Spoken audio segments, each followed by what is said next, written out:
up, motherfucker? Hey, what's up? What's up?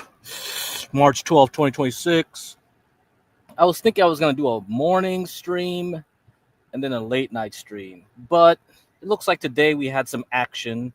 So I waited for the close to finish and then see where we ended up. And it looks like we're about to break down. Tomorrow we'll have PCE numbers, so we'll have another set of inflation numbers. This one delayed though, because the shutdown made everything for this piece of data, the PCE inflation data, the personal consumption expenditure index or whatever it's called. This one is the one that the Federal Reserve follows. This is the more important inflation number. And it's Friday morning, 1 hour before the open. So 9:30 Eastern Daylight Time. 8:30, I think, right? 8:30. Yeah. Daylight Eastern Time. Eastern Daylight Time. So, this might do it because the CPI yesterday, boring. It was as expected, so nothing happened. Nothing new on the oil front yesterday.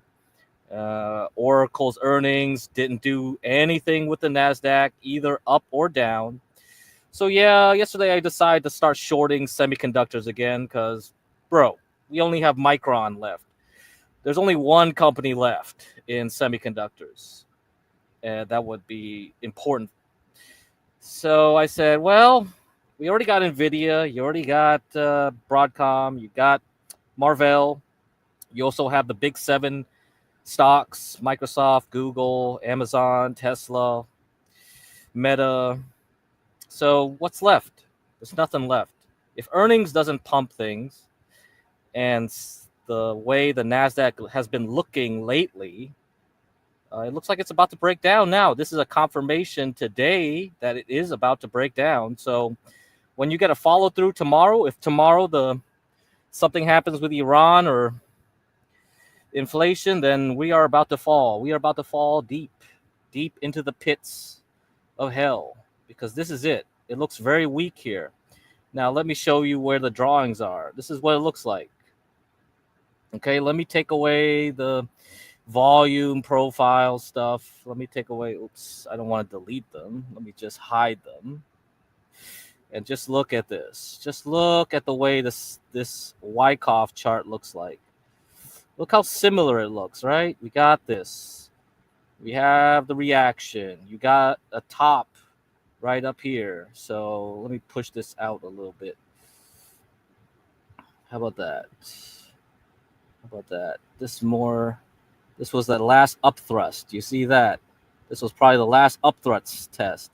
And now we're down here. So it's more looking like last point of supply. So it looks more like this over here. And then the rest of the story is that once you got this completed, this Wyckoff completed, guess where we're going to go? We are going down. Down, down, down. Bye-bye. Bye-bye. That's it. So this is what I've been waiting for. If this happens, then I look at all the boomer stocks I picked out and then give a list. So I'm going to start my Substack and basically say, you buy this stock at this price. You buy this stock at this price. So any of you boomers waiting to buy stocks, you listen to what I tell you on my Substack and exactly find where these stocks will get to and you buy them up. Okay? Because this will bring down everything. So not only tech companies, but everything else. Because right now, the only thing going up is oil stocks. That's it. And a subset of the oil stocks. So I'm telling you guys right now that what's probably going to be, because you look at how UwU reacted today. So this is what I've been saying. I think right now, I recommend you do 2/3. You move out of UwU and do 2/3 of NRGU. So the next time this thing comes back down, you reallocate right here. You buy 2/3 of your capital into NRGU, okay? And 1/3 of it goes into Gush. That's it. I think this combination will probably be the best going forward for now. If I see something different, we'll revisit again. But I think so long as oil stays around this 90 area, that's probably where we're going to be. The longer we stay in war conditions with Iran into Nowruz, the Iranian New Year's next week. Okay, so something big is probably going to happen. There's going to be a big show off of that. Then we'll be ready for this condition. So, okay, that's what we're going to do. For this, you could see the same thing with semiconductors. Same looking picture here. I think we're just going to fall through tomorrow if it's confirmed. And then you look at the SPY, you see that. Yeah, I think for the most part, it is about to break down. Okay, so let me give you the targets for the thing. What should I do? Sell oil? Yeah, I mean, you should have sold it today, I'm guessing. Like 45 is pretty good price for what you're going to get. I don't know what's going to happen over the weekend. I mean, we're going to go to Friday into the weekend. No clue, because like you'd rather be in cash so that you can just buy up NRGU and Gush as a replacement sometime down the line. That's what I'm thinking. So that's the hard part, right? Like trying to figure out where you want to get out of this to replace with the other. That's the hard part. So let's see, 2/3 into this plus 1/3 into Gush. I think this is where we're going to have to be at. So this is my prescription right now. Convert UwU into 2/3 NRGU and 1/3 Gush. What's up, guy, bro, idiot? What's up? How's it going? All right. So that's the game plan, okay? That's the game plan. So any of you guys in cash, stay in cash. Just enjoy the fun while everyone's freaking out. That's how we're gonna do it. All right. So, all right. Put up my music and let's play some videos first, so you see what I mean. So the Wyckoff guys here. Here is just a swing trading point figure count. You can see that I took that light blue line represents that smaller distribution type structure I was noticing on the vertical daily chart. And that's 19 columns, accounts down 60, 50 to 58, 50. You can see the sign of weakness out of that support area around 6,800. And the one thing that I would say, Ramon, is that at least the volume didn't appreciably expand as it broke. But it doesn't need to. A volume doesn't need to just be blowout volume, because prices, there's an old saying, prices can fall from their own weight. You need volume to drive prices up, but prices can drop from their own weight. So here you are seeing what seemingly looks like a resolution down below key support. And so we've already addressed the issue of what it needs to do to rally back in. And then there's a larger count which goes back to that buying climax in late October, 28 calls, and that counts down 5,400 to 5,600. All right, let's go look at how things are. Let me take away this. So let's look at the volume profile here. So this is the SPY. I took the volume profile of the area when it broke out here in November 2023. We broke out from this top of July 2023. We finally got up into it and then broke out. So from here into February 2025, just before the tariff tantrums, the fair price was 476, right? And then the upper bound of the distribution here is 553, okay? So you can see, like, when the tariff tantrum happened, the first stop was just above this 55.3. So, and then once we broke through, we went zoom right towards this point of control at 474. Okay, now we got out and then we broke above, okay, back in July and then we started moving up. And then most of the time we've been hanging out here since October, between 665 and 696, bouncing up and down, up and down. And you can see we are going back below this distribution range. So where most of the volume says that price was around here, now we're going below it, and we're gonna revisit these areas where we had these huge red bars with a lot of volume. Okay, that's why they're so thick. This is what set the tone. This was when Nvidia reported earnings last time. It popped up for the NASDAQ, and then it crashed right throughout the whole day. And then this time was, I forgot what this was, the October one. It was some other news that I just forgot. Must be some tariff shit. I don't know, whatever it was. But you can see like they're parallel, right? This area is dangerous. Okay, we escaped it twice. November was the time that it could have went really bad, but we escaped it. So now we revisit it because Oracle. This was because of Oracle. Oracle reported earnings, and then all of a sudden, the NASDAQ just fell through with the semiconductors on Friday for some other reason. Maybe news, maybe nothing. Maybe it was just because the bond market in Oracle was just so crazy. Yeah, it just fell through, but it didn't pierce it. Okay, we tagged that line 672, and we went back up, and we started going zigzag, zigzag, zigzag, zigzag for months on end. And this is the first time we've seen another weakness where now we stay below it. Because on Monday, we got an easy pop. That was an easy trade. You go below it, you go long. But this time around, we went below it and we stayed down. So this is why I waited till the close to say, watch this. Because if tomorrow morning, 8:30, we have PCE numbers, the inflation numbers that take into account medical expenditures, because PCE has different weightings than the CPI numbers, and it also includes employer payments for employees' insurance policy. So that takes that into account. So it takes into account a lot of inflation that comes from medical expenditures. So this here, if it starts retreating lower and lower and lower back down here, guess what? We have the weekend. So let's say it ends over here at 652.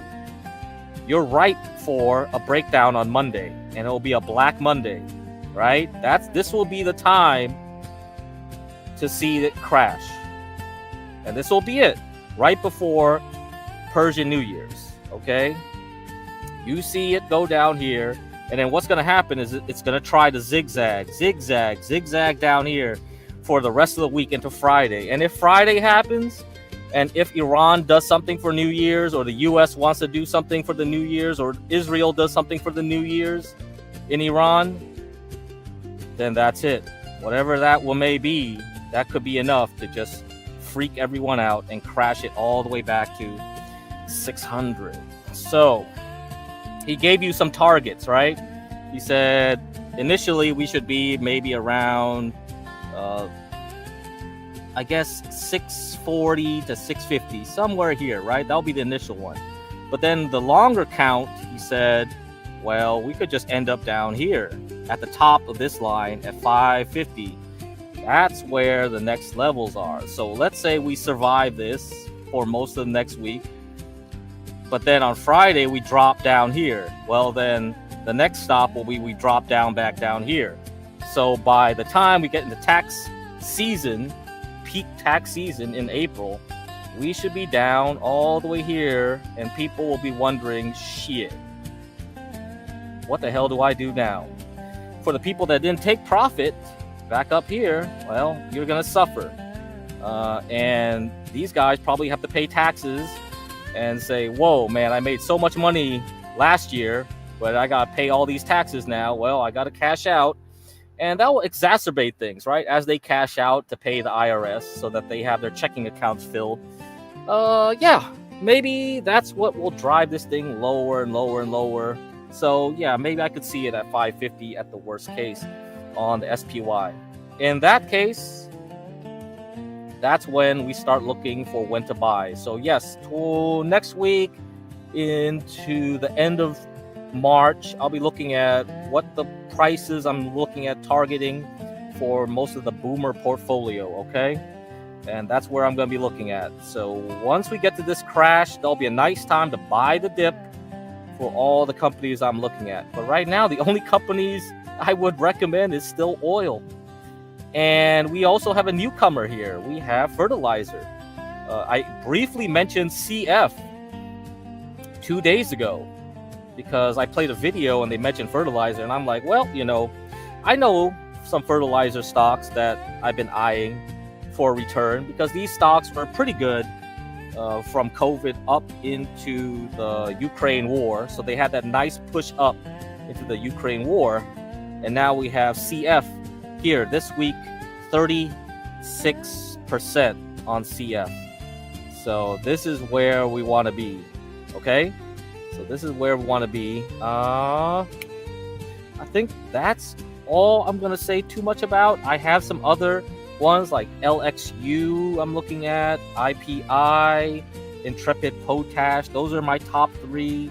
We have some other ones like MOS Mosaic, a little bit weaker, UAN, maybe I'll add this one, NTR, Nutrien. So this one's a little bit more roller coaster like, so maybe it's a good thing to get, but if oil comes back down, maybe not. You know, so this is where everything is because they're not getting any urea for fertilizer. So I believe India is kind of like screaming for fertilizer help from other countries right now since they have a big population to feed.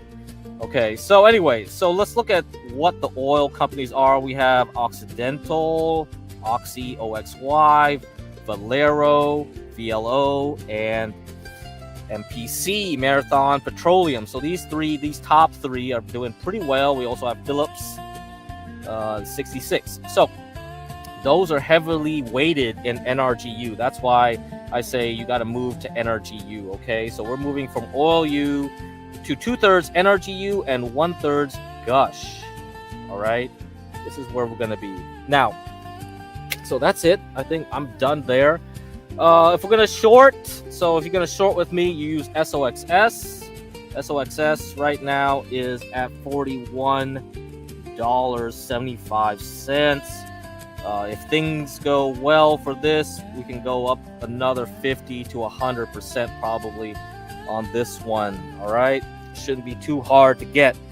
Let's look at how Bitcoin proxy MSTR is doing fine, so I wouldn't be worried. If you're long MSTR, I guess you should be prepared for worst case scenario, a retest of 122, but maybe nothing will happen too much. And IGV software, you can see like maybe it's going to be heading back down to 82 or 80, but maybe that's the only place where we're going to have issues at.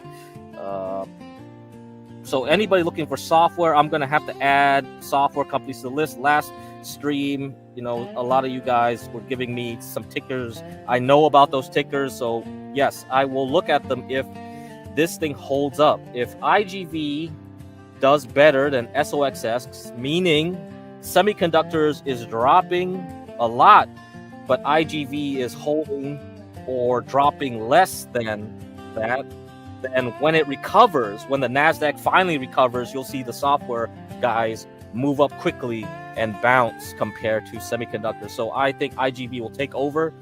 And also FDN, the internet communications sector, also I want to see this thing also not make a new low.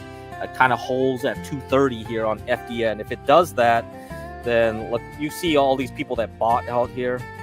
Did they buy or did they sell? That's the question, right? If they did buy, then I better see a lot of people buying if it goes under 236 into 230. I want to see more people buy, and that will give it the support it needs. So then I know that internet communications, software, cloud computing, data centers are all being bought up, even while semiconductors start going down. Because the only reason semiconductors went up this year from late December was because of few stocks. And those stocks are, like Lumentum, Sienna, Coherent, AOI, Teradyne, Air Test Systems, Micron, SanDisk, Western Digital, Seagate. So memory, disks, and optical fiber, optical cables, glass. So this kind of like the sideshow of semiconductors, not the main show, not the CPUs, not the GPUs, not Intel, not NVIDIA, not TSMC. No, those guys were kind of like, yeah, we're going up, but not really going up, not really strong, Or some of them, like NVIDIA, just still going sideways, not helping at all. And then you have Intel, which is like, okay, trying, but still sideways. What else? Yeah, that's basically the main ones. AMD, I think, AMD is more of like down. So this is not even barely sideways. This was like, blah. We're going to the bottom of this bar here. So the October pop, when Intel was saying like, or AM, I don't know what was the news. It had something in relationship with Intel and AMD. They were going to do some partnerships or something, or TSMC. And it was just like, okay, you got this nice pop, but then you just zigzag around it. And then when you got earnings, you just dropped and stayed below. So it'll definitely close this gap and drop back down again. And you probably can get AMD at a better price. But overall, I don't think I'm interested in semiconductors anymore like last year. Last year, I just did SOXL. Most of the time, I just turned off my brain. Anytime it went up to a new high, I would sell. Anytime it went to a next low, I would buy back up. Next new high, sell. And that was the end of it. I think this was my last sell, was like over here when it made this last high. But then it just could not make it. When you see this red bar here, it was like, man, I think the game's over.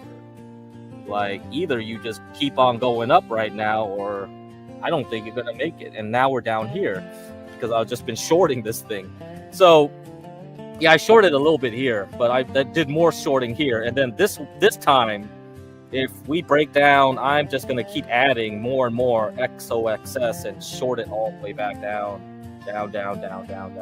So, nothing else I could say. I've just been waiting mostly in cash. I told you guys that gold, gold miners, stocks, it itself like didn't get anywhere, right? It's basically going sideways. So GDXU was the place that I mostly stayed around up until this point here, into mid-January, where I'm like, bruh, this is enough. This is probably the end. It's time to get the hell out and then wait and see what happens. We're right back here at 275 on GDXU. So this is 3x leverage of gold miners. If you think gold miners are going to go anywhere, wait till the end of the year, okay, when the dollar is getting weakened again, because right now, everyone's running back to the dollar. So this is Dixie, DXY, this is the dollar. Here, let me put in the futures market so you can see the volume. Okay, you see that? A lot of people were buying down here. They're buying more up here. They're running to the dollar. They're getting out of the euros, Swiss francs, British pounds, and Canadian dollars. They're getting the hell out. So, Japanese yen. So this is all going to be a problem. Okay, this is going to hurt too. And the same thing with bonds. If you look at long bonds, long treasury bonds, we're back down here, man. We just gave up everything we gained up here. So nobody's running to bonds. They're running into dollars and oil. So this is not good. What this means is that if you look at the 10-year yield, TNX, yields are going back up. So we're at 4.27% on 10-year.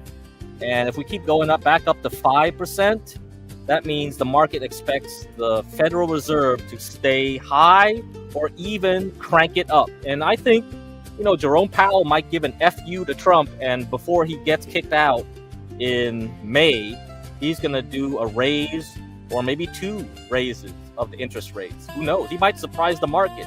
He might say, whoa, bro, oil is staying sticky, so I better not wait until I see oil prices leak into inflation, because also fertilizer prices are going up, so food prices are going to go up. Food price, energy prices are moving up. Then yep, I'm just going to raise interest rates ahead of time. And that gives you that also is an FU to Trump before his replacement comes in, and yeah, that could further crash the markets, especially in tech. Okay, so if any of you are watching tech and waiting to buy something, that'll be the right time to buy. So wait for this month and April when the Federal Reserve does its thing. I think next week Powell will talk on Wednesday. Maybe I think it's next week. Yeah, so that's it, man. That's it, guys. Get ready. All right. Here's another video.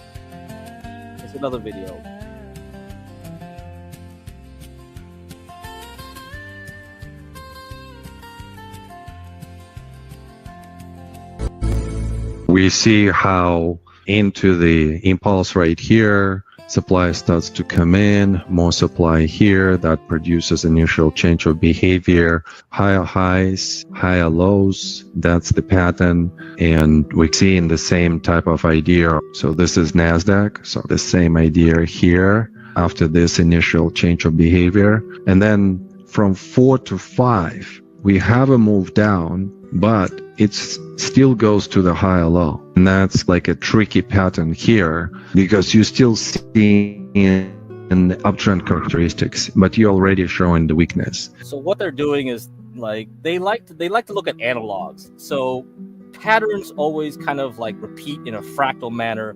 So they like to look at other stocks or other securities, bonds, whatever, crypto. And because it's all about behavior, right? So you go in waves.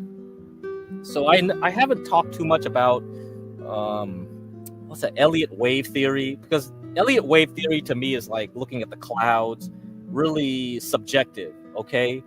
But when DeMark uses wave theory, it has specific set rules. So we might get into that sometime. I discussed it a little bit from time to time, but not too thoroughly. But when we get more deep into it, I'll talk about it more. But in this case, in this example, they're looking at Bitcoin because Bitcoin made kind of like a similar wave pattern here of 6. So the 6th wave up is weaker than the 4th wave, right? Up. And we're seeing, if you look at the NASDAQ, it's been weak so far recently. And that's what I've been eyeing. I've been looking, how come the NASDAQ is staying at the bottom of its range? It's more pronounced in the NASDAQ, okay, than the SPY, because the S&P 500 is pretty much solid range. It doesn't have that clear weakness that the NASDAQ does. And if you look at semiconductors, you see it even more pronounced, right? And then if you look at the IGV, the software and the communications FDN, you see it's like, it's trying to make up for the damage, but it can't. Now, today, only oil stocks went up. Everything else went down. Have to remember, oil, energy companies, gas companies, they only make 5% of the S&P 500. 40% of the S&P 500 is essentially 7 stocks. You got Meta, Apple, Google, Tesla, right? Amazon. Those guys, NVIDIA, I forgot one else, I think maybe Microsoft. Yeah, I forgot Microsoft. Those are it. That's 40. And 5%, is Chevron, Exxon, all the other ones combined. That's just 5%, very tiny. The energy going up 2%, 1%, 2% isn't going to help the S&P 500. It has no effect on the NASDAQ. And once the NASDAQ pulls down, then the S&P is going to fall down. That's it. So this is what we're watching for. In fact, this reaction here moves on lesser effort, suggesting some kind of ease. And then demand deteriorates significantly at 6. The confirmation of that could come or should come through maybe something like a bar like this that shows exhaustion by demand, or like somewhere here, right, into this level. And from here, this is an ease to the downside. So that would act as a confirmation if we see something like this. Again, if we see something like, could we go like that? Then there is a possibility of that type of shake, right, into this level. And as we saw with the previous fractal on the market, the previous one had the same structure. It had something like this, and then it went into the lower low. So this type of shakeout right here would be that lower low. It would make sense to do that because it's a markdown after distribution is complete. So that means there's no demand left. You get ease of movement. So this is just maybe a little picture of possible optimism. And we talked about the S&P chart on the left. I did an interpretation of this top structure that goes back to October. And so the bottom pane underneath is a 10-day moving average of advancers minus decliners. So it's an overbought, oversold indicator. It's on the New York Stock Exchange. And you can see that it's starting to reach levels that are reasonably oversold. Now, what we'd really like to see, you don't always get this, but we'd like to see oversold and maybe even diverging characteristics. But now you're starting to see a market that's pretty sold out. And so if as Roman pointed out, we could get some kind of a drop from these levels down to test that minor sign of weakness low and do it. Maybe we go to a higher low. Maybe we go to the prior low, but we get a higher low in the advanced decline oscillator. Now we could be starting to get positive divergence, and that could be very constructive for a better rally phase out there. So the last point is like, if we survive and don't drop below those two thick red bars, so the two, you see the circled and the bottom two here where they have the red bars. If we survive that, okay, maybe we don't drop, we don't fall through. But again, I think we gotta wait for Iranian New Year's on Friday.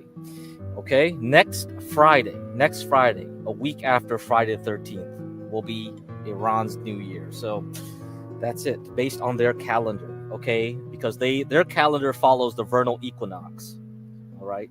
Which is why, you know, St. Paddy's Day is where it is. St. Paddy's Day was actually a pagan holiday based on the vernal equinox. So that's why St. Paddy's Day is next week as well. So yeah, it's all about the vernal equinox. All right, spring is starting, war is accelerating. All right, and if you didn't know either, the Roman calendar starts on March, the month of Mars, because that's the month when they go to war again. It's after winter, it's time to fight. So that's the old Roman Empire calendar.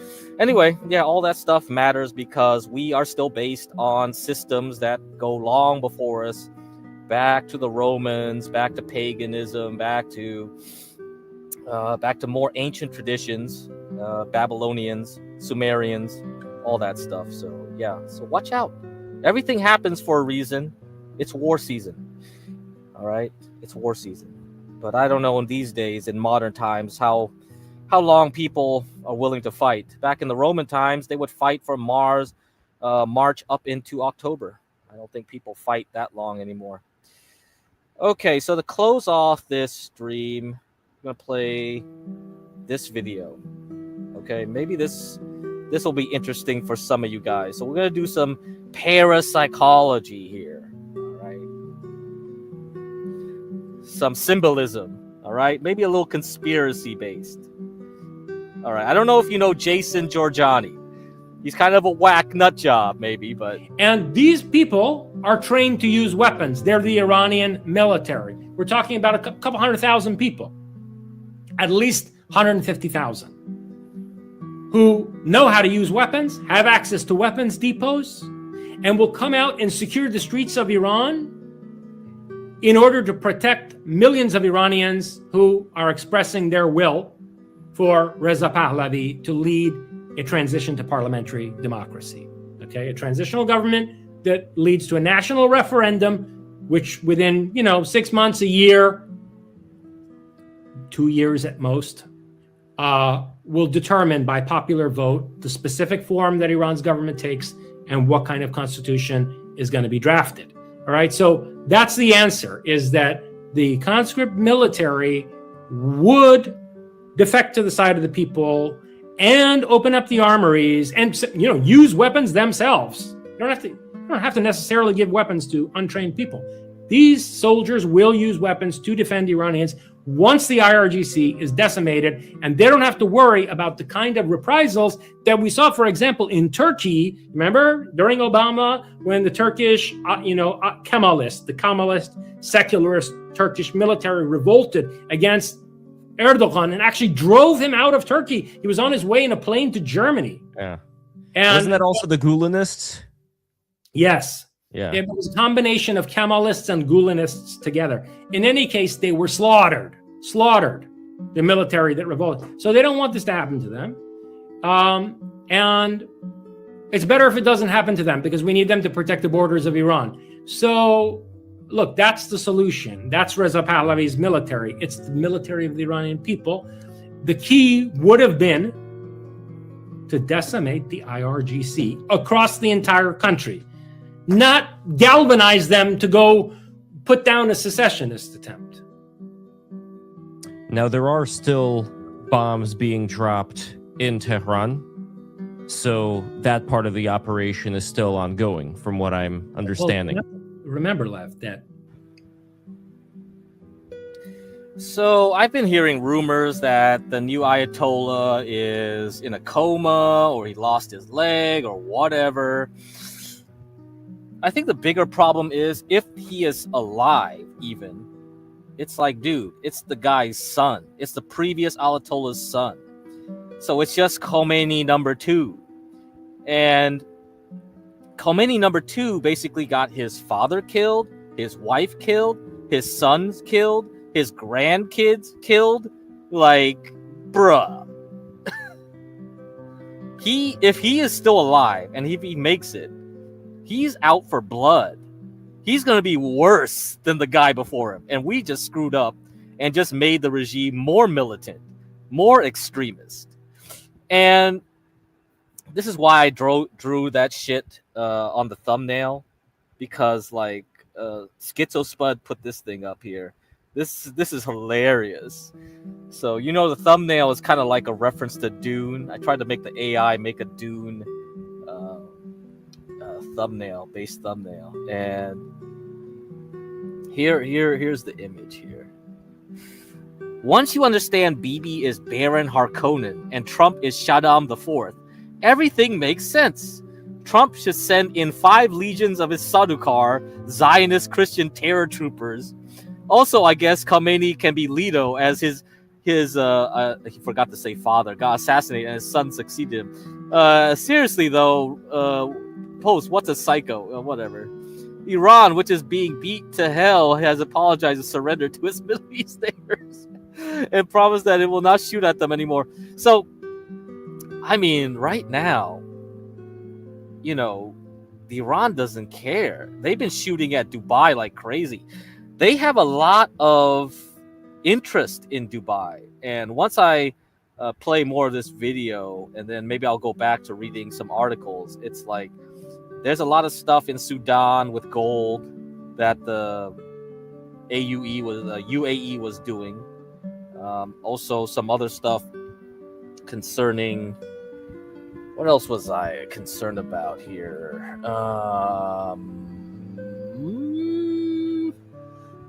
Gold. Okay. Oh yeah, the Dubai market, gold market crashed too, because they couldn't like have liquidity in the gold markets, because the Dubai gold market is a big gold market. It's pretty much the marketplace where the Chinese and Indians go to trade gold. And it was like $30 below what gold should have been priced at, because there was no more liquidity there. Oman, yeah, is kind of a side player, but it's basically the UAE with Dubai. Dubai is such a big powerhouse for the Gulf states, because a lot of their economy runs on service, not too much on oil and gas anymore.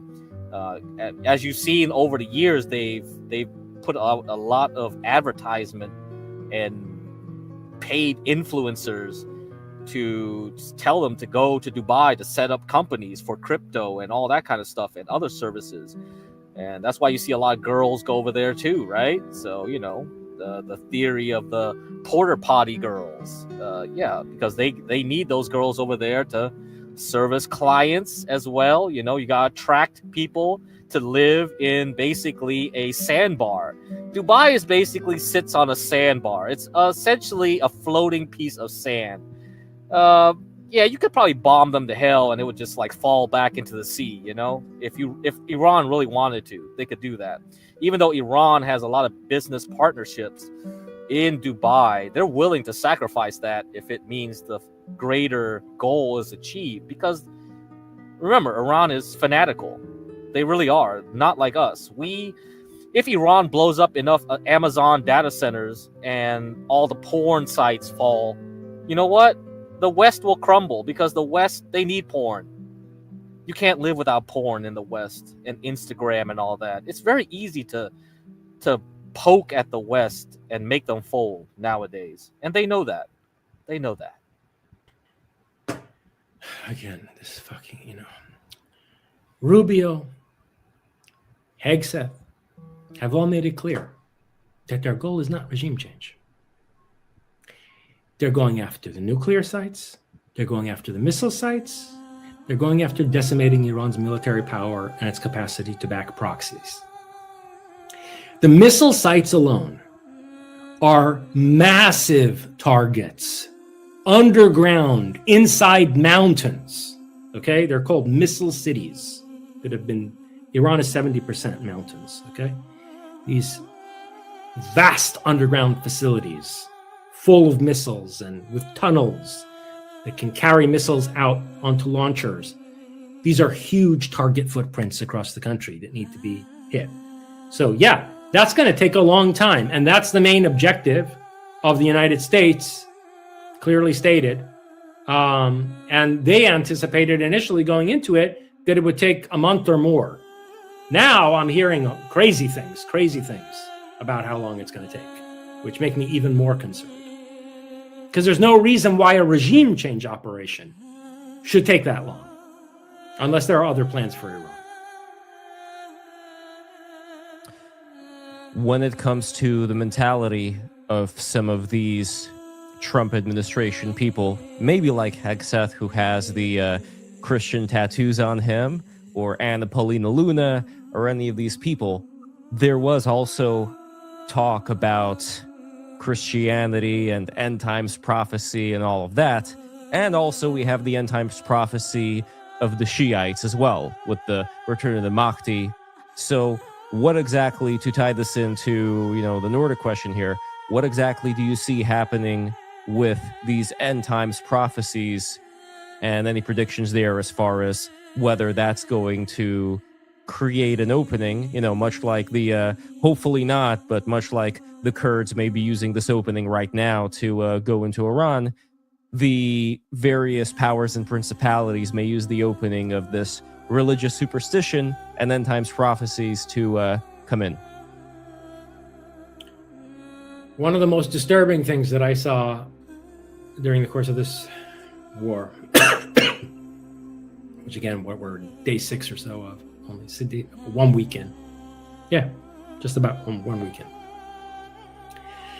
Is the insane religious evangelical discourse justifying this as a crusade, coming from out of even Uncle Lindsey Graham, as the Iranians like to call him, dear Uncle Lindsey, right? Who's been such a great advocate for Reza Pahlavi, is himself a religious lunatic. Sorry, but I'll tell it like it is. He's a religious lunatic. Isn't he gay too, though? Yeah. It only increases the neurosis. Okay? Do something good for God in the Middle East so that maybe he'll be forgiven all the... Never mind. Let me just stop myself. No, Uncle Lindsey, thank you. Thank you for your support. Thank you for supporting Reza Pahlavi. Look, the fact of the matter... And by the way, this is another thing that the fucking Israelis should get through their heads. That the only demographic that still supports them in America are a bunch of evangelical religious lunatics This is who you want as an ally? Securing the future of the state of Israel? Are you fucking kidding me? You've lost the rest of the American population, left, right, center. And what's the age of most of those people anyway? Aren't they all a bunch of boomers? They're all rotting. They're rotting already. Okay? They're on formaldehyde. So, look, it's extremely concerning. And I think that there's a deeper agenda here. Insofar as there's a group within the United States we've talked about a lot called the Collins Elite. And they're basically a sort of interagency association of people from the CIA, the Air Force, the Navy, Defense Intelligence, who believe that aliens are demons. They think the UFO phenomenon is demonic, and anything about it that's not demonic must be angels, okay, who are going to come back with Jesus Christ and, save the elect. So these people, the Collins Elite, have been one faction that have kept the UFOs secret for all these decades in the United States, because they believe that if there's full disclosure, that disclosure means the apocalypse, which, interestingly, the word disclosure literally does mean apocalypse. The word apocalypsis means disclosure in Greek, oddly enough. So they think that disclosure will mean that, first of all, the Antichrist rises in the world as part of a great deception involving UFOs, and then Jesus Christ and the angels are going to come back. There's going to be the Battle of Armageddon and so on and so forth. So that's one of the reasons why they've been keeping this secret all these years. And therefore, with the imminence of UFO disclosure, where Donald Trump has now officially directed Hegseth to gather together all the UFO files for a potential Epstein-style disclosure, the Collins Elite is incredibly nervous. And there's a war right now behind the scenes in the Pentagon and the intelligence community, where there have been multiple news stories about this. You can go look them up, where these Collins Elite, they don't name them the Collins Elite, but you can see religiously motivated people in the Pentagon who believe aliens are demons, worried about Trump's disclosure, okay? And a lot of people around Trump, like Anna Paulina Luna, Tim Burchett, and so forth, are already believers in this and have been promulgating this viewpoint on various media platforms. Tucker Carlson himself is one of these, one promulgator of this discourse, who claims that he himself was assaulted by some demon in the middle of the night, right? Anyway, the point is that it's not a coincidence that this is taking place at the same time as the Iran war. It's not a coincidence. Because for reasons that we've gone into at length and in depth in previous shows, which I would direct people to go back and watch, even our last conversation on Iran, that I want to get into it in as much depth and detail here. But for reasons that we've discussed repeatedly, if Iran is allowed to go back to a form of government that expresses its own civilizational ethos, Iran will become the only country on the face of the earth with a will to resist the beings that these evangelical Christian morons believe are angels, who are going to come to put down the deception of the Antichrist and save the elect. These are the beings that Zarathustra, at the foundation of Iranian civilization, referred to as devas, and later they're called in Middle Persian div. Okay? The demons who work for Ahriman, the great deceiver, the principle of constraint, okay? Also sometimes referred to simply as Druj, the lie.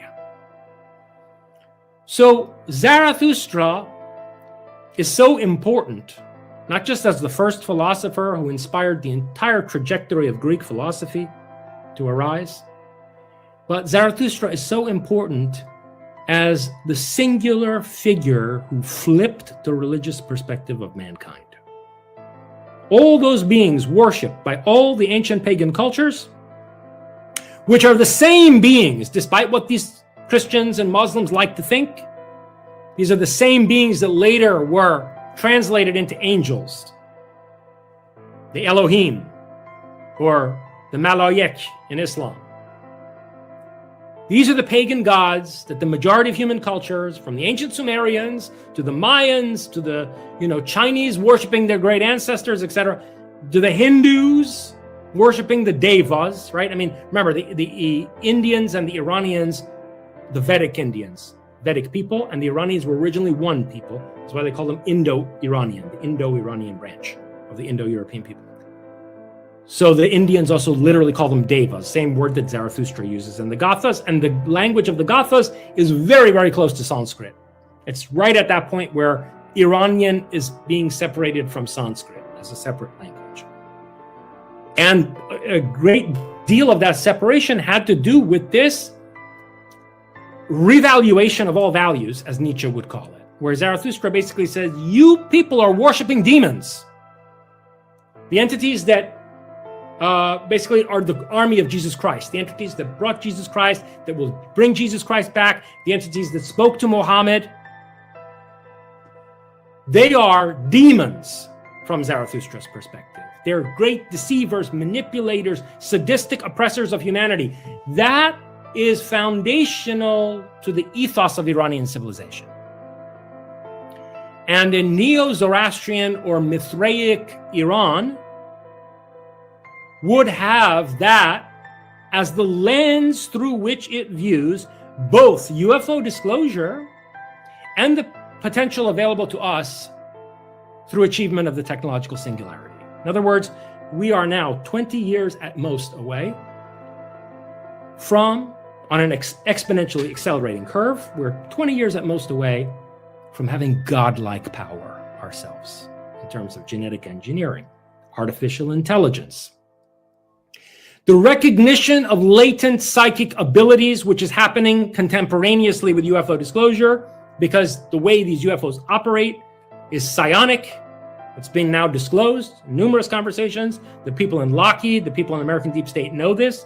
So the disclosure of psychic ability will lead to the development of psychotronic technologies that combine human latent psychic abilities with artificial intelligence and nanotechnology. And within very short order, we will have available to us the power and the longevity through genetic engineering of the devas. And the last thing they're going to allow is for that to happen. So there is a concerted global agenda on the part of these devas to manipulate various major world powers, every single world power, every single one. With the exception of Japan. If you consider Japan a world power, there's hope for Japan because of the importance of the Buddhist perspective in their culture. I mean, it's kind of hybrid Shinto Buddhist culture, but read my Iranian Leviathan. Gautama Buddha was also an Iranian. Buddhism is, contrary to what many people think, an Iranian religion, not an Asian religion. And Gautama shares in a lot of deep ways Zarathustra's perspective, although unfortunately, he was inclined on an ethical and political level toward pacifism and quietism, which doesn't lend itself to the kind of rebellion against the devas that he did also recognize were deceptive and manipulative and shouldn't be worshipped, right? But still, because of that, and because of the way in which Mahayana evolved, and especially Zen, again, Bodhidharma was an Iranian as well, there is hope for Japan to be allied with an Iran that resists this global agenda. But Japan can't lead it because Japan still has too much of a collectivistic, paternalistic Asian culture. Japan may follow if Iran leads it. But by and large, the rest of the world, America with its Christians, Europe, America, especially with its evangelicals, Europe with its Catholics, Russia with its Russian Orthodoxy, India for sure, unfortunately, because, geostrategically, Iran and India could have a lot of room for collaboration, but fundamentally, the Hindus, the minute these tall white people drop out of the sky in their saucers, oh, no, Ram. Okay. What the fuck?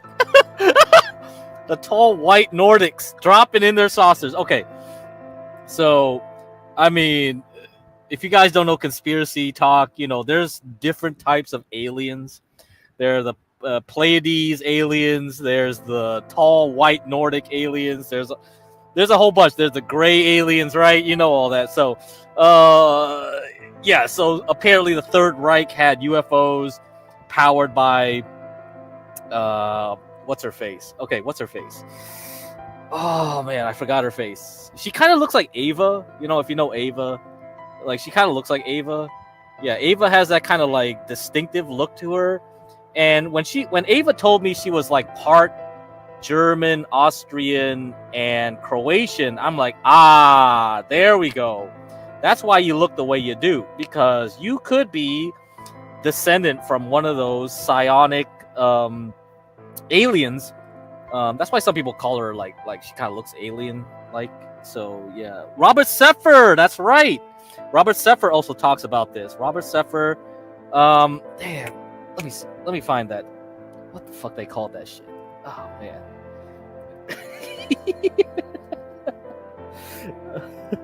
Oh fucking hell. We're gonna go with esoteric stuff right now. Occult.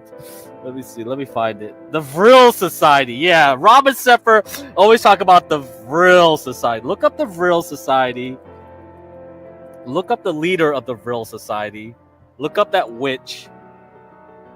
Okay. And let's see if I got any pictures.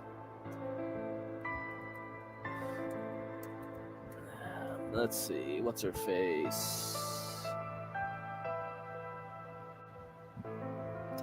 Maria Orsic. Okay, yeah, that's her name. Maria Orsic. Look up Maria Orsic. Okay. And then you'll find everything. And look up Maria Orsic. Vril Society, Maria Orsic. Let me see.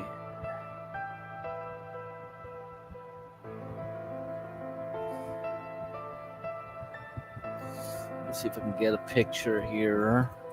And you can compare.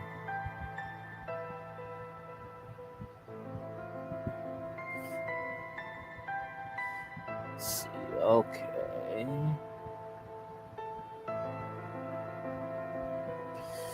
All right. Let's see if we can get a blow up picture here.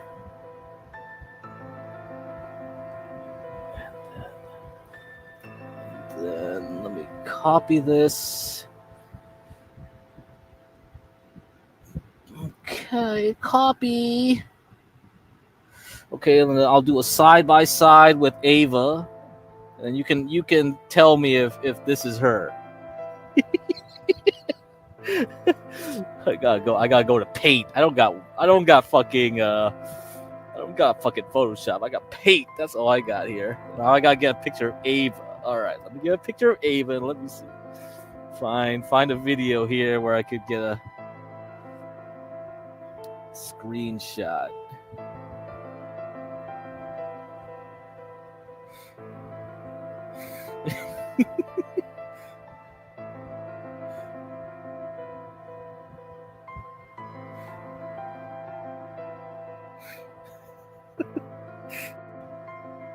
All right, let me. Okay, there we go. This is probably a good screenshot right here. Let me get.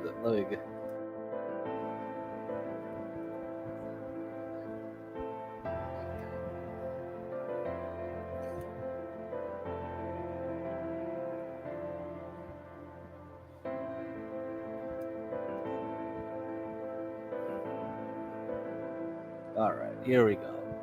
Copy this. Oh my god, I gotta do this dumb shit. All right, okie dokie. Now I'm gonna copy both. Okay. All right, and here we go. All right, guys. This some Heaven's Gate shit? No, it's not Heaven's Gate. This is a long time ago. This was during the Third Reich, man.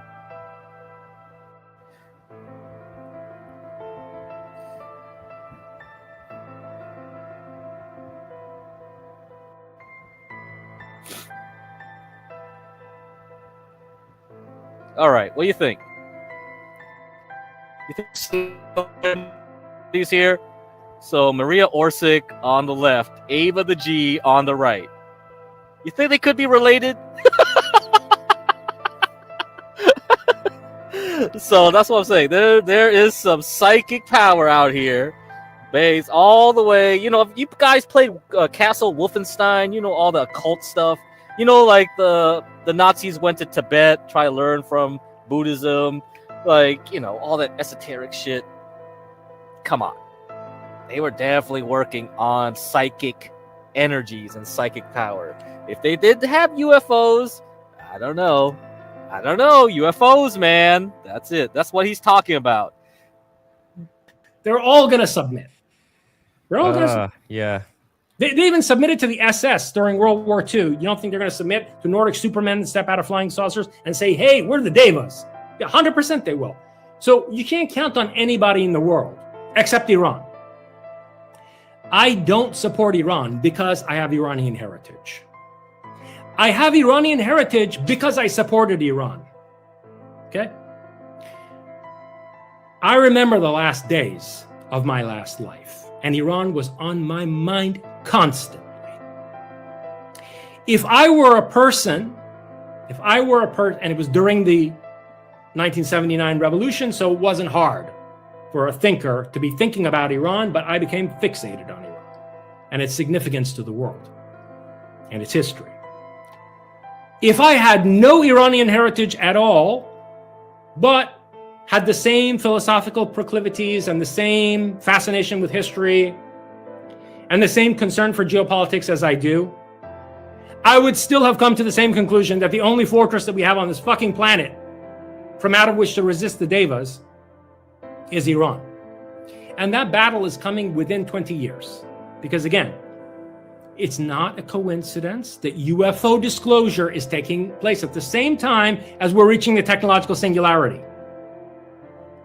You think it's a coincidence? Or suddenly we achieve AI and everybody's talking about how, oh, shit, it's true. The government's been hiding the truth about UFOs. And we're going to roll it out. No. It's all coordinated. It's all coordinated.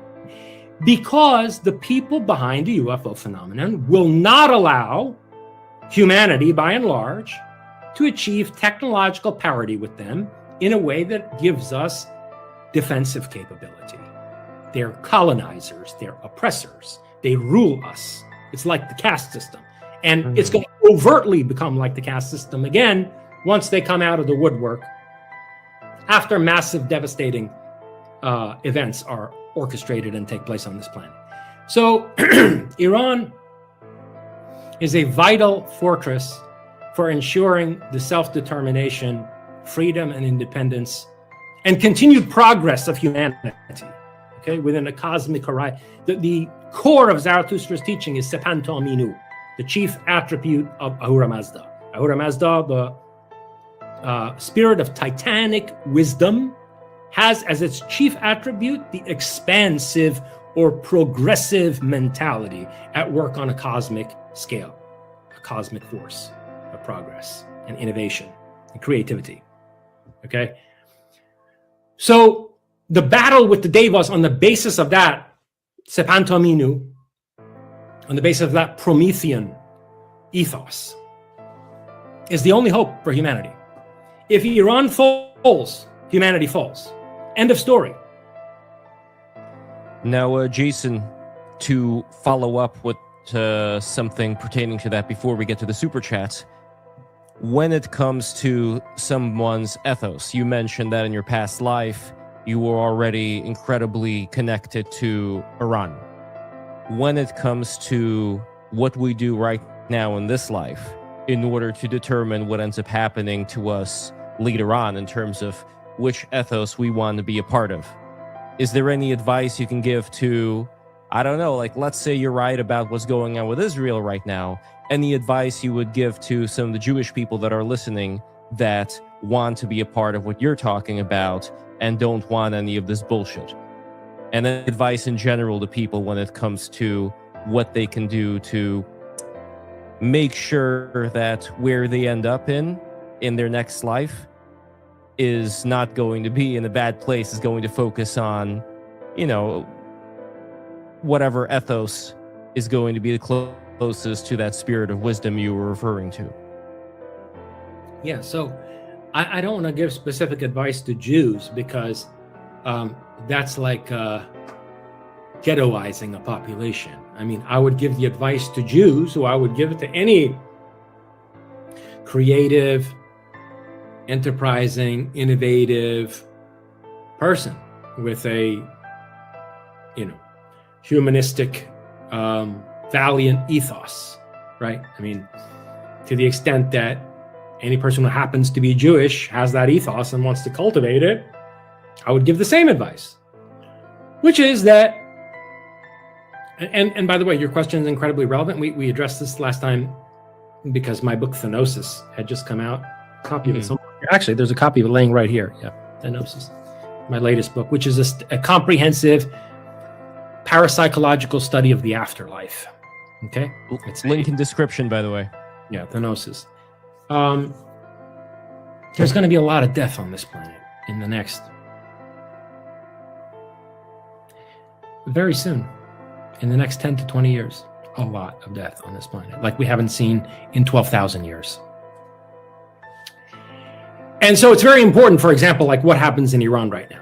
Okay, it's very important that Iran gets its shit together before that starts, so that Iran can be positioned to guide whatever elements of humanity want to feel the resistance and the struggle for self-determination during and after the convergent catastrophes. And if you want to know in detail what I'm talking about, I have a Substack literally called Convergent Catastrophes. So you can go look into that. But so I would give the same advice to anybody with that ethos. And that's that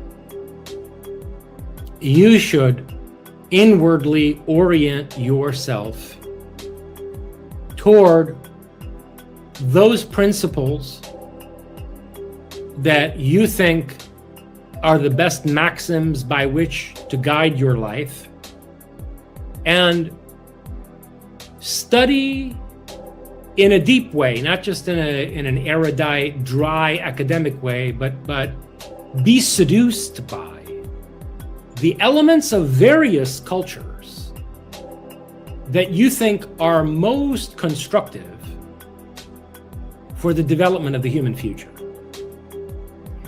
Because they will guide you subconsciously toward where you're going to be reborn after you die. You're going to gravitate toward what you were fixated on and what your life was structured around. Okay? On a subconscious level. So that's the advice that I would give.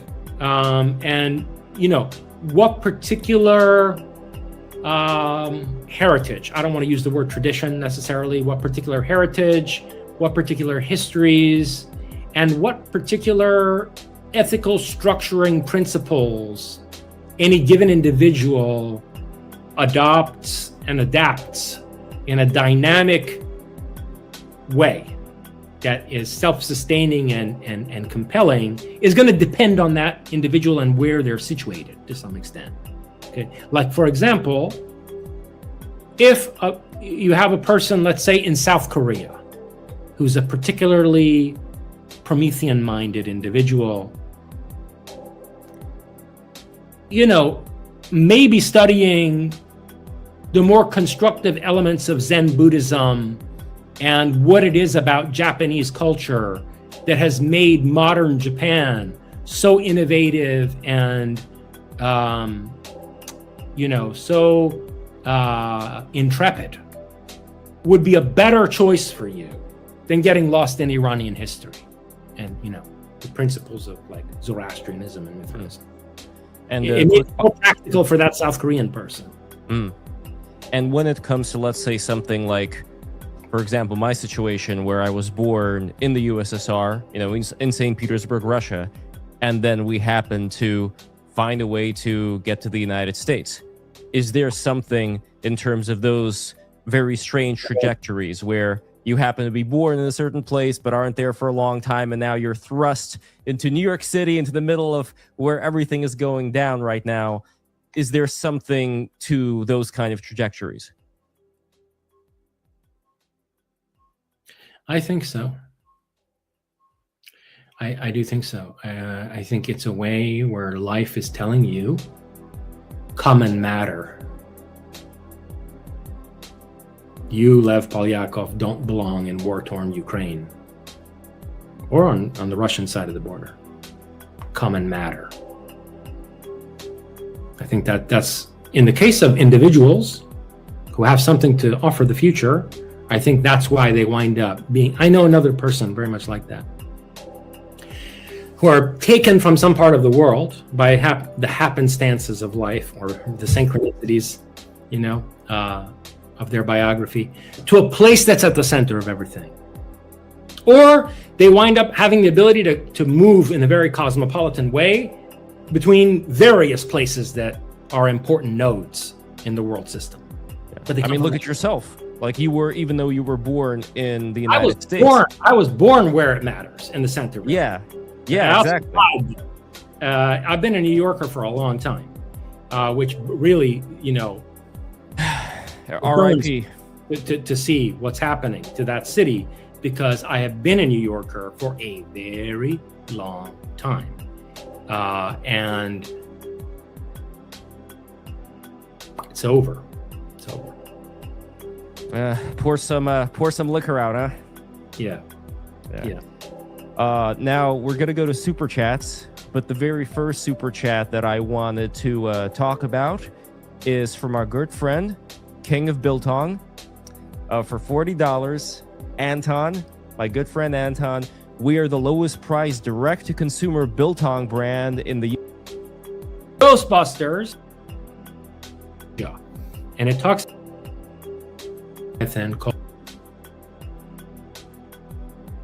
Okay, I'm gonna play this part where he answers Chris the Chan, super chat. where his father worked for General Electric, was in the Korean War, collected jazz records, super chat, and then this I don't care weird about Chris autistic Chan, kid right? who was like into Sonic the Hedgehog on Pikachu and created Sonichu, like did horrible things, with his mother. Like this being was the spawn of what was considered to be American abundance and American ingenuity.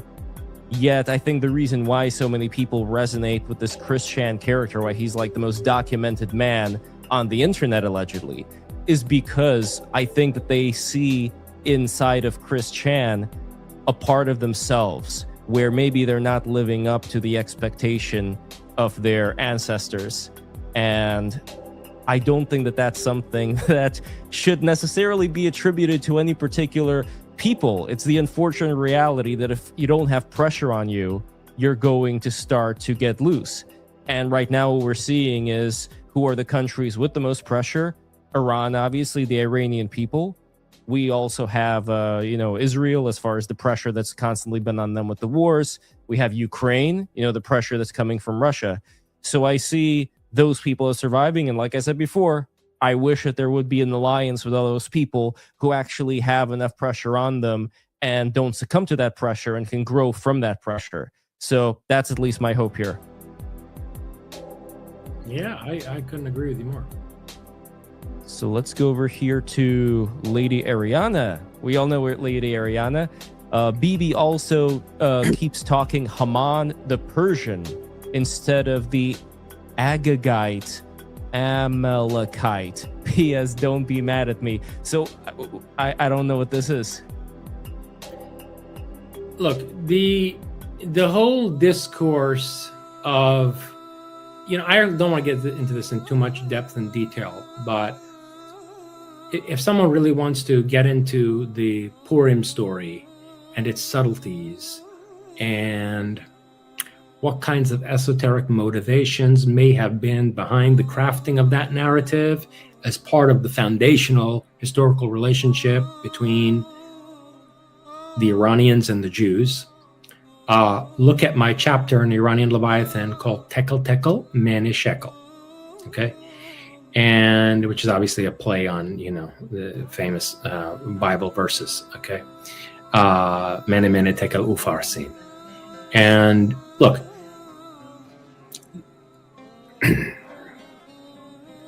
it's very complicated. This idea that a bunch of Jews yearly celebrate. An Iranian executing thousands of his own people in order to prevent the persecution of the Jews by a prime minister who basically was an anti-Semitic lunatic, right? Haman. There are a lot of people who would look at that and say, well, that's fucked up. You were the first Zionist-occupied government. What kind of government executes thousands of its own people to protect the Jews? It's more complicated than that. But how Netanyahu uses the discourse of, the defeat of Haman and the execution of the conspirators against the Jews in a way that makes it appear as if the enemy is Persia and Persians. The same Persia and Persians who saved their ass when Cyrus brought them out of Babylonian captivity and Darius rebuilt their temple for them at the cost to the Persian treasury. Okay? And by the way, also allowed Jerusalem to have fortification walls. During the Persian Empire and the Achaemenid Empire, nobody in the empire was allowed to have fortification walls, except Jerusalem. The Jews were given a special dispensation. Big, beautiful walls. Yeah. So, the way that Netanyahu associates Haman and his conspiracy with Persians, Haman the Persian, is concerning. And it feeds into this theory, which we got into earlier, which I hope will be proven false. Well, there we go. All right, guys. So now that we learned some esoteric history, we know some occult motivations for the war. You have to remember, there are aliens among us. Is Ava an alien? A psychic? A witch? I don't know. There's definitely people out there that I have question marks on and be like, hold up. And the Boyd stuff is going to get more interesting as we go on in the future, because Boyd is an easy place to have psychic demons take over people, because the people of the Boyd are the lowest of the low, very easily swayed and controlled by psychic demons, okay? And these would be like the seeds planted, sowed in a field, all right? And where all of a sudden crops start popping up, and it's like, what the fuck? What the fuck is the apocalypse? All these demons are growing everywhere. Yes, these are your enemies.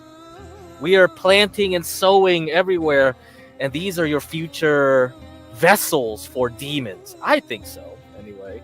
The Gnostics would call that the helix, or the helix, or whatever they call them, the helix.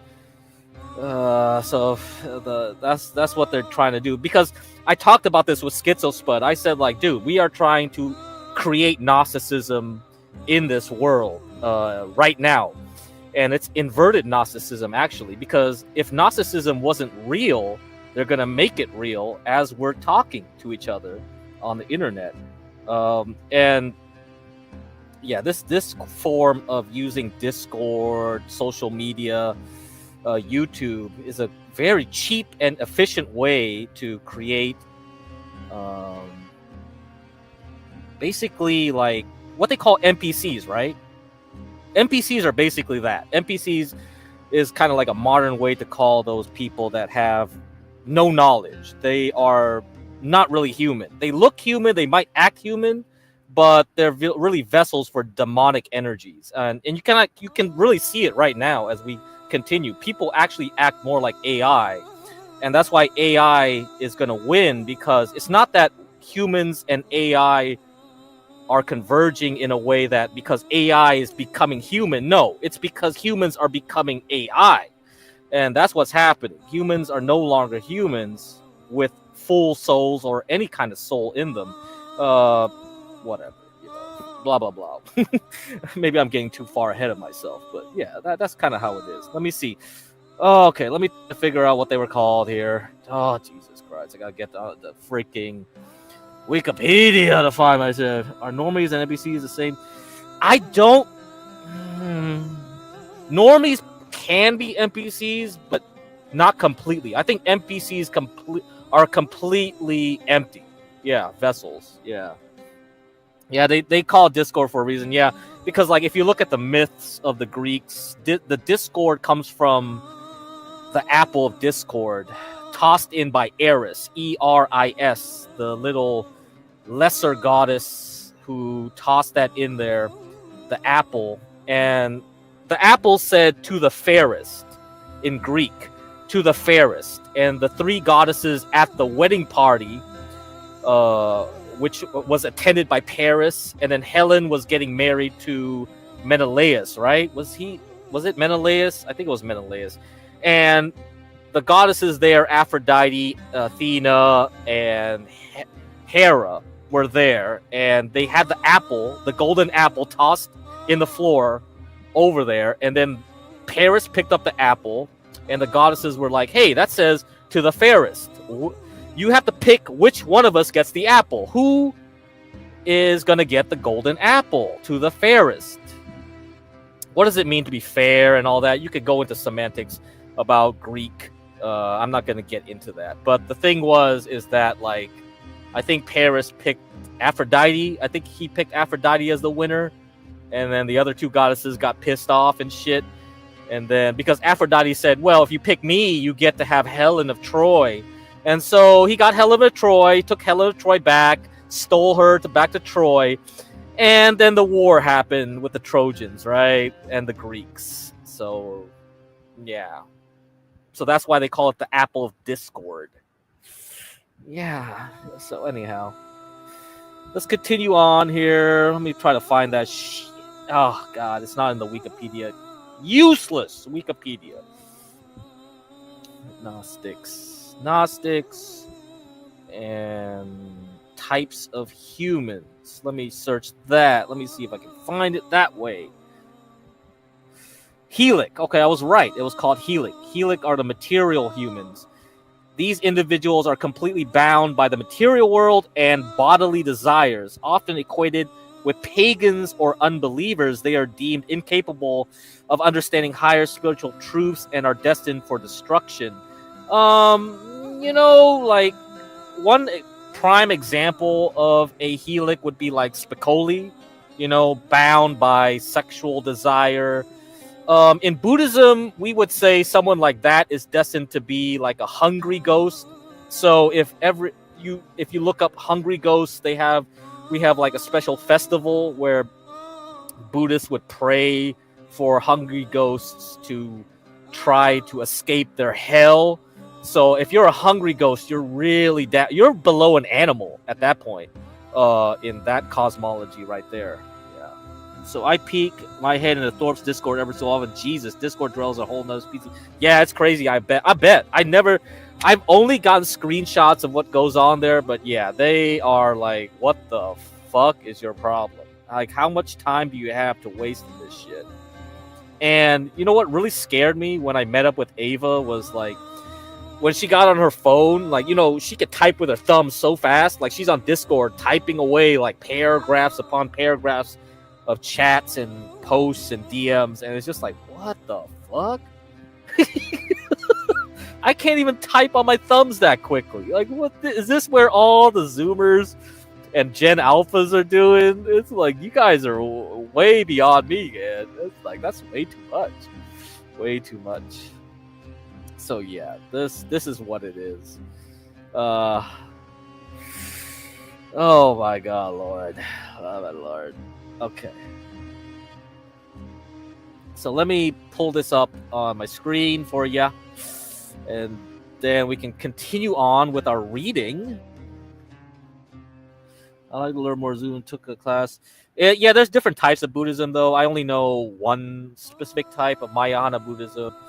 I do listen to this guy, Canadian dude, who did Theravada. So I think he does a very good job explaining the basic levels of Buddhism, and he also explains his own variant of Buddhism and compares it with Mahayana. So like I think that will be good because he knows a lot of Greek philosophy, so he can make it so that if you know enough Greek philosophy, if you took a lot of philosophy classes, or even if you haven't, at least you know like Western thinking, he can explain it to you that way. I think that's really good. So I'll give you the link at the end of this show. Okay. And you can look him up. So the way he speaks is very calm too. Like he's really high level, I think. You know, like I would think it would be pretty impressive if you could try to make him crash out. If you could try to make that Abbott crash out, you know, that'll be amazing. The way he speaks is so calm, so calm. Yeah, very. Yeah, like you can compare him to Talcott and all that if you want. Okay. Hey, let's go. Let me pull this up.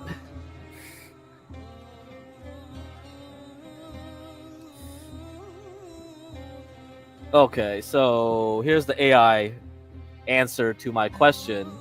Gnostics. Okay. And the thing is, most Christians feel Gnostics are heretical, and I think they should treat it as heretical, but I'm not going to get into that. I think Schizo will explain more, but the way I talked to Schizo was that, like, it's not that, like, I say Gnosticism is real, but that what people are trying to do right now with AI technology and the subversion, because, like, we are no longer a spiritual people, right? Like everybody believes in technology, and if you watched my stream from the weekend, I played a little clip from the X-Files where the cigarette smoking man was talking to the alien rebel, and the cigarette smoking man was telling him like humans are feckless, okay, feckless, Feckless, feckless, and they need something to believe in, since they no longer really believe in miracles, right? A lot of Christianity revolves around miracles, because since the Old Testament times you had miracles, but then all of a sudden miracles went away as God forsook the Jewish people, and then you had the New Covenant. This was when Jesus performed miracles again to show that he was at least somehow a god, right? And with the miracles, then you could believe. But since people no longer believe in magic and miracles anymore now, again, we've turned to science, right? And rationalism, right? More into the material world. Basically, we are concerned with material things now more than ever. And any solution we come up with can be solved materially. That's why if you look at Silicon Valley, they do a lot of blood transfusions with babies. There's this crazy guy, I think you know about him, who gets his teenage son to donate blood to him all the time. It's just like, what the fuck, dude? There's an obsession with like 23andMe. 23andMe was actually started by Susan Wojcicki's sister. And Susan Wojcicki owning YouTube, running YouTube under Google. Basically, a lot of Jews have genetic defects, right? They have a lot of inbreeding, which created bottlenecks in their genetics, and that created a lot of diseases that's specific to Jewish people. They created 23andMe because they wanted the most comprehensive database of DNA to study humans and create therapies for cancer, detection of diseases, hereditary diseases, all that stuff. So that was the whole point of 23andMe. Of course, 23andMe is bankrupt now, but it doesn't matter. It's done. It did its job. It got your data, and now they sell that data to someone else. Your privacy no longer matters. Whoever buys the 23andMe database got that. Whoever bought like Ancestry.com database, they got that. They got all the data sets they need to have a full idea of human diversity. You got human diversity, you got AI, you can put everything together and create like this new form of human and God, right? You can create some sort of God manifest in here. Alan Watts wrote a lot on Zen. Yeah, Alan Watts, I have some of his old radio shows or whatever downloaded somewhere. Reason why I can't see anyone else's chat except mine. Are we streaming somewhere else? Yeah, we are. So we are streaming on Urban Landlord, my channel, Give Crack to Me, Kick, Give Crack to Me, yeah. Us Catholics consider Gnostics blasphemy because they believe the Creator and God are two different entities, correct? And the Creator did a very bad job, correct? That's why bad things happen in their view. Yes, correct.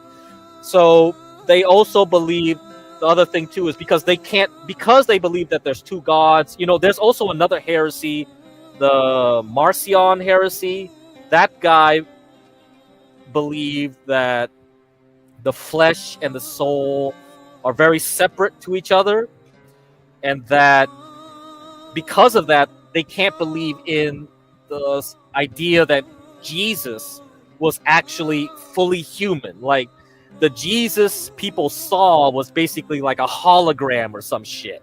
That's basically the Marcion, and he's kind of like has some parts of Gnosticism in there, not fully, but that's really why it's a heresy. Because like if you go that far into it, you can't believe that. Whoa, hold on. If Jesus is the Son of God or a representative of God at the least, then how come he became human to do this? Because that would mean that, whoa, if you had to take a material form, you can't be really like correctly God. So they had to wave it away and say like, well, Jesus was a hologram or some shit. And the other way, if you go pure Gnostic, you basically believe that Jesus was sent from the demons and not really the true message. And that's really blasphemous, right? So that's really far down the line. Their TOS said they own the copyright of your data or some shit. Yeah, I don't know. I never did it. I looked at that shit. I was like, hail to the nah. Reveal secret knowledge. Yeah. That's why some people believe there's a connection with Buddhism, because it kind of does have that idea where you will achieve enlightenment through logical, rational ways, I suppose. And then they believe like, oh, if you could figure it out, you could, with enough knowledge, you can achieve godhood, I guess. Something like that. So that's why they think like maybe there was some borrowing. Somebody went over to India and just borrowed some ideas. Of course, they say that with Jesus' story too and all that. We don't know, right? We're not ever gonna know. There was definitely a lot of ideas went back and forth through the Middle East during that time. There was a lot of transmigration, and a lot of Greeks were the early Buddhists were Greeks. And they were the first one to write shit down. So then the Greeks were also very prevalent in the early church. And a lot of the Jews that became Christian were actually Hellenized Jews. They knew Greek. So most of the stuff that was quote unquote oral traditions were first written down in Greek. So anybody who could read Greek would know everything around the world, because everybody who wrote stuff down at that time would write it down in Koine Greek, right? So it's possible. I don't know. I don't have a time machine. I can't go back and figure that shit out. All right. So let's look at the three different types of humans from the Gnostic point of view. They characterize humans into three distinct types based on their spiritual essence or capacity for salvation. Pneumatics come from pneuma. I think pneuma, pneumonia comes from the same root, so that means people with breath. For the Greeks, anyone with breath had some kind of spirit. So there was three types of like quote unquote soul structures. There was like psyche, the soul, and nous. I don't remember, whatever. And one of them was like pneuma was one of them. I forgot. So we had psyche, pneuma, and nous. So I guess that's the spirit.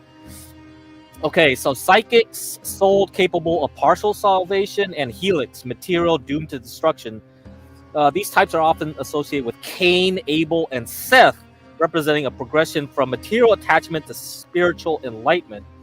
So pneumatics, These are the highest spiritual humans who possess the divine spark. They are considered knowers, Gnostics who focus on inner knowledge, Gnosis to escape the material world and return to Pleroma. So that does sound kind of Buddhist, right?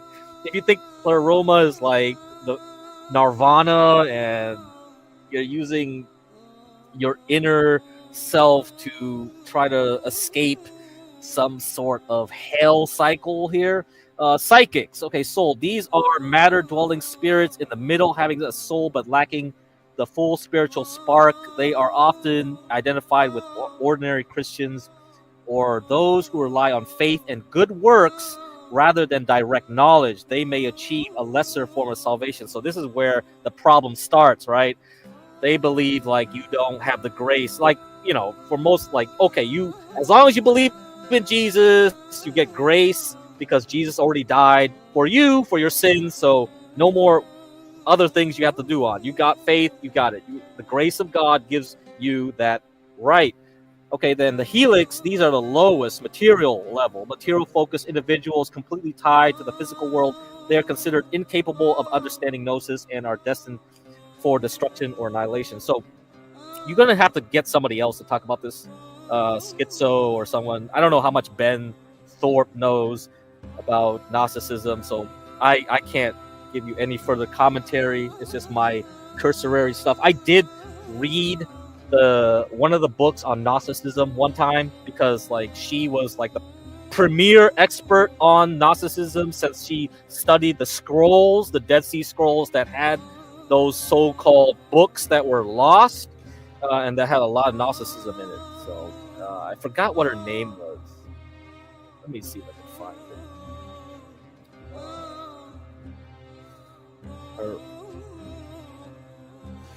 Her Dead Sea Scrolls. Let's see here.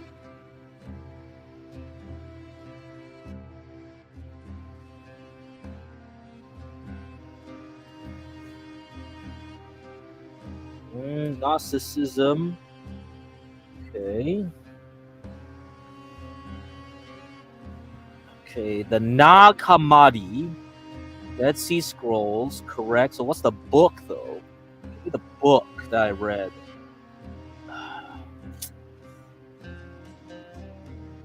No, it's not that. Come on. I know it was a woman writer, so maybe you'll figure it out.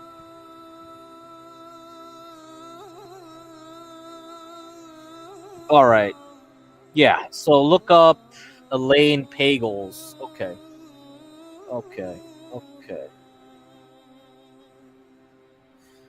Okay, Gnostic Gospels. All right. There we are. Okay.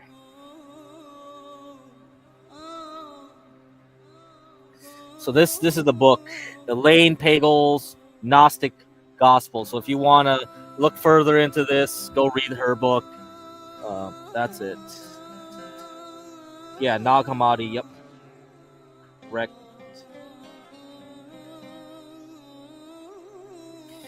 All right. So that's where we're gonna go. Okay. So we're done with that. Now we're gonna go switch gears to this. So there's something the Jews do before Purim. They read this on the Friday before Purim, the Shabbat, basically. They read Deuteronomy 25, 17 through 19. All right? It's called the Parshat Zachor. So I'm going to read this right now for you based on what we already watched with Jason Giorgiani. Okay? Also, we're going to read this. Remember what Amalek did unto thee by the way, when ye were come forth out of Egypt, how he met thee by the way, and smote the hindmost of thee, even all that were feeble behind thee, when thou wast faint and weary, and he feared not God. Therefore it shall be, when the Lord thy God hath given thee rest from all thine enemies round about, in the land which the Lord thy God giveth thee for an inheritance to possess it, that thou shalt blot out the remembrance of Amalek from under heaven, thou shalt not forget it. So they always want to remind the small hats that you are a persecuted people, that there's always an enemy behind the curtain to get you. Okay? So this is where all this shit is coming from. And right now it's the Iranian IRGC, I guess, where they have to destroy this enemy. And Trump is the last goy. Do it. Okay? That's it. This is their last chance to destroy that whole thing. All right, guys, that's enough of religious talk for today. Let's go into some happier news. How about some dolphins, huh? You like dolphins? Haman was the descendant on Amalek. You know, we could talk about Esau and Jacob, right? Esau, depending on whose version of Esau, I know Paul talked about Esau and Jacob. And then the Talmud with the rabbis talk about Esau and Jacob. There's a lot of people that, you know, would say like, oh, okay, you can use the Esau and Jacob in so many different ways. One way would be like, oh, Esau is the Roman Empire, right? The enemies of the Jews since they destroyed their temples. And then also we had Esau versus Jacob, meaning like the Church of Rome versus the more Jewish Church of Jerusalem. So kind of a early split in the early church between those that were Jewish who converted to Christianity versus the Goyim who converted to Christianity. And yeah, I mean, I don't know. We could go further, and now Esau is this and that. I have no clue, right? You could put it to Iranians at this point if they want to, if that's how people want to look at it. Yeah. I'm not going to get into that. I'm not going to get into like, oh, they were twins. Esau was born first.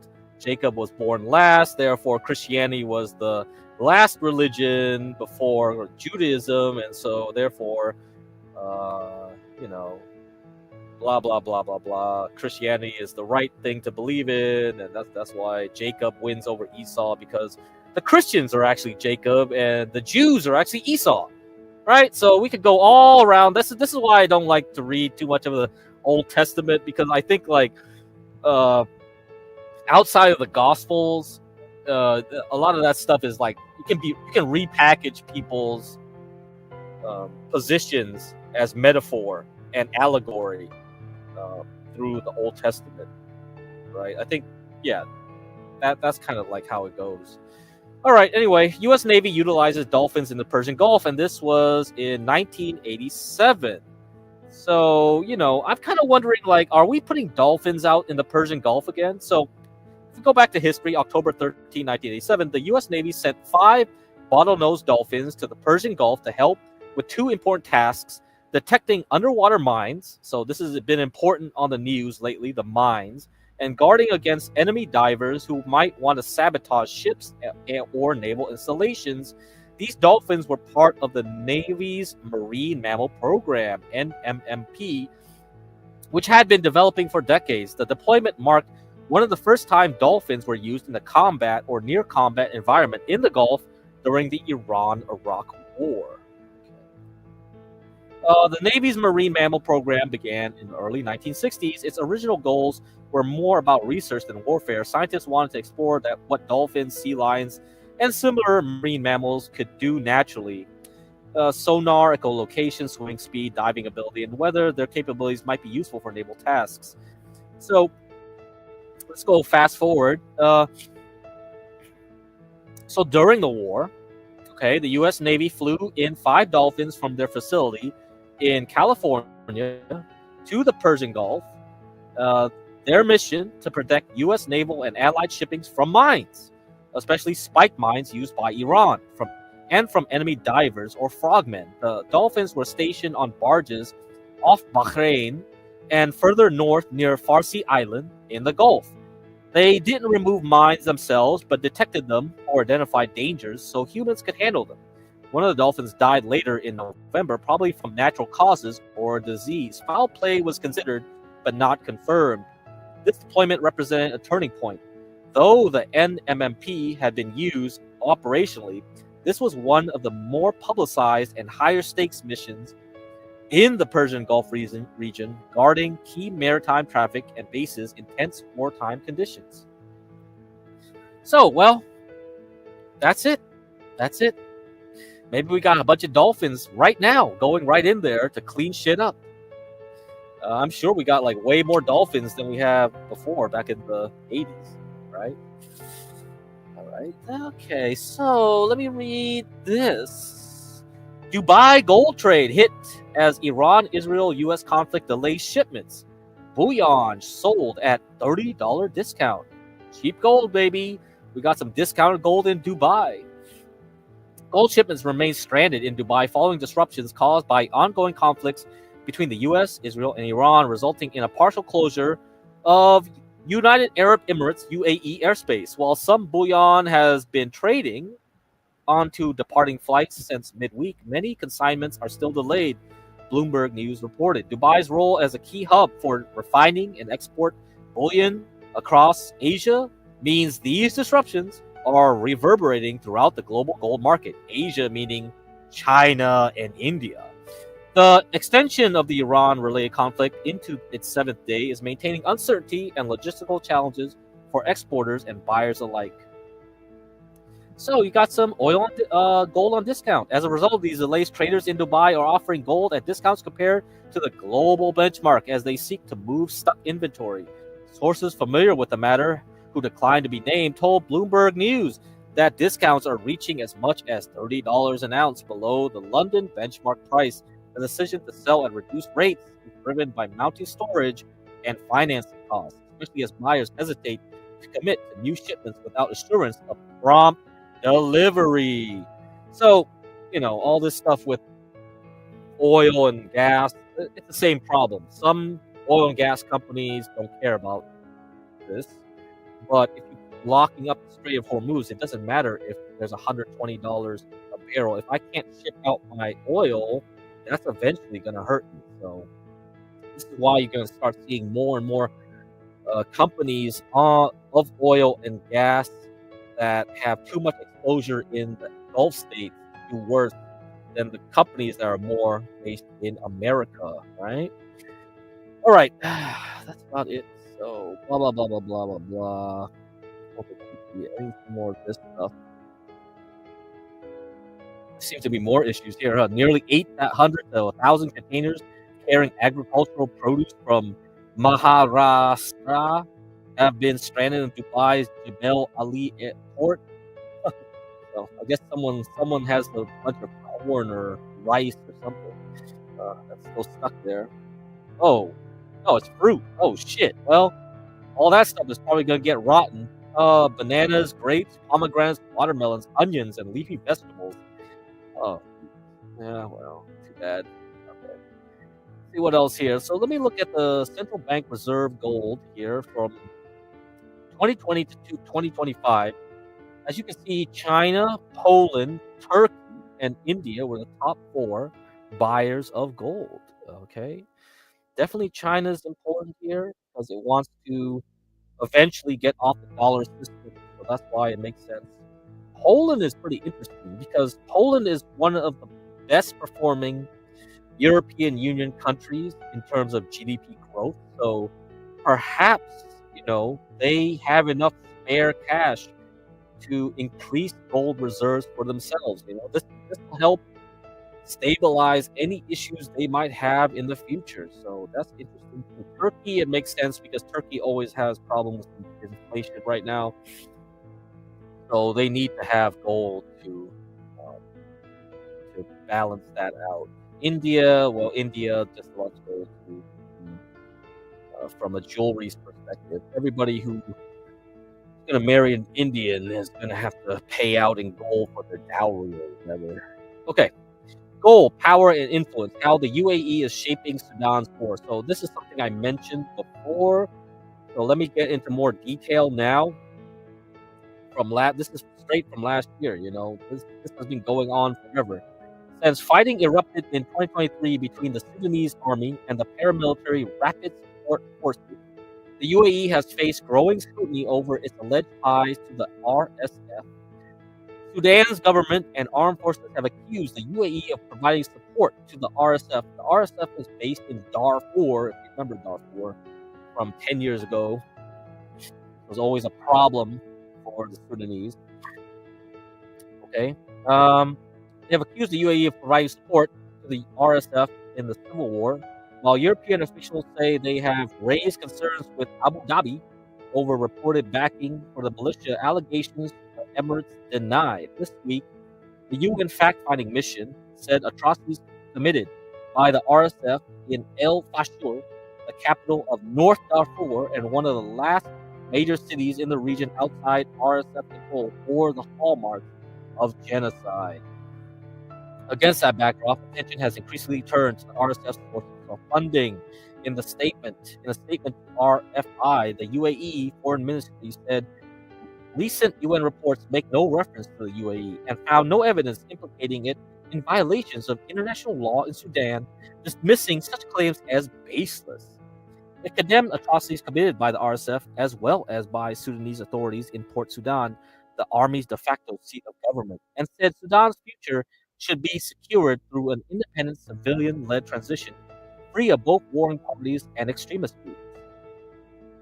At the heart of the controversy lies gold, a resource that has become central to both Sudan's war economy and Dubai's status as a global trading hub. For Abu Dhabi, engagement in Africa blends business interests with geopolitical ambition. For Sudan, it has become entangled in a wider regional contest of power, resources, and influence. So, yeah, Sudan broke off with South Sudan, and they have a lot of issues with them. And now they got this Darfur stuff. So, I think there was a video somewhere that talks more about this on YouTube. Maybe I'll find it one day. Mark Lavernier, emeritus researcher, director at the French National Center for Scientific Research, spoke to RFI about the economic and political links binding the Emirates to Sudan and the broader sub-region. At the outset, everything comes down to gold, and to Dubai, one of the 7 Emirates that constitute the UAE. Dubai is the world's largest gold market, and Sudan has immense reserves. It has become Africa's leading gold producer, ahead of South Africa. Gold is found across the vast territory of Sudan. You could almost say that you just have to bend down and pick it up. There are tens of thousands of artisanal miners, most of them not professionals, who come from all over Africa and the Sahel to scrape the soil. These miners are controlled by the RSF, collect the gold, and bypass the central bank and official channels. The gold is then flown directly to Dubai to be refined. This ensures the prosperity of the RSF and at the same time that of Dubai.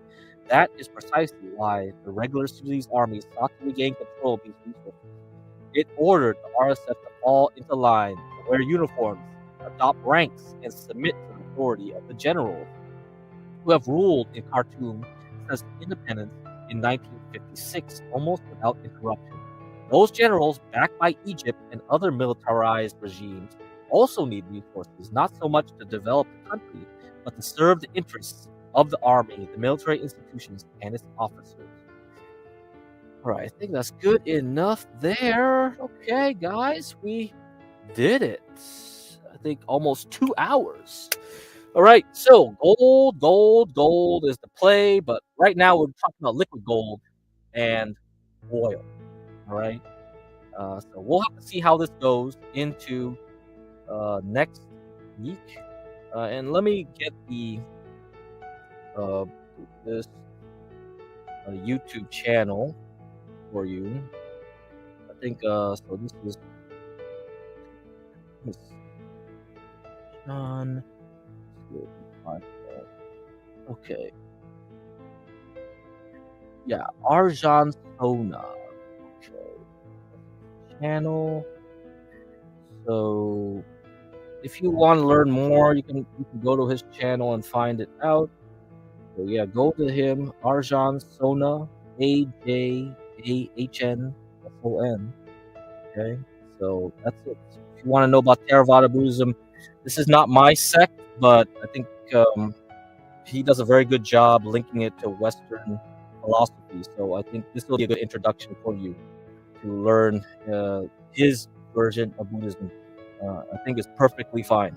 So, and he'll talk some about Mahayana and other traditions, because he went through a lot of different types. He went through Zen and others, so he knows at least how to talk about it correctly. So Arjan Sona, if you're interested, go to him. And he talks pretty calm. So maybe if you want, you can 2x speed when you play his videos if you need to, and it'll be perfectly fine. Maybe it's like kind of insulting, but perfect. All right. Okay, guys. I'll see ya tomorrow. We'll have PCE inflation numbers, 8:30 Eastern Daylight Time, 1 hour before the open. That might crash the market. If it does, then we will have a nice red candle into the weekend. And then if something pops off in Iran over the weekend, then going into Persian New Year's, Nowruz, we will have something more pop off. And then, then you can buy the dip. Finally, right? We've been waiting so long to buy some kind of dip. That's the real dip. All right. Yeah. Good night.